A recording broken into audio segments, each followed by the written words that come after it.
Now, children, is everyone ready for the tour of the elf factory? Yes! This way, please. All aboard. Next stop, level 99. Hold tight. Ah, my tummy!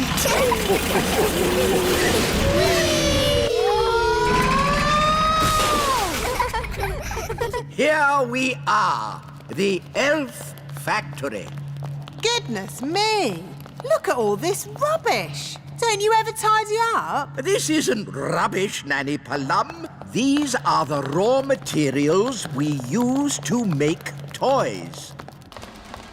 The plastic bottles are made into gloop.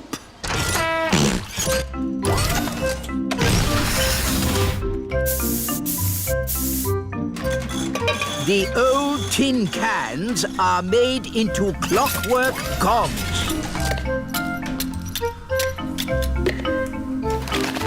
And the old paper and card goes into the pulping machine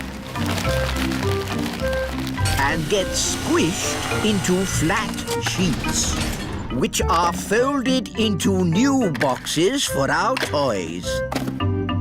Wow! That's very clever. Elves are very clever, and we're elves.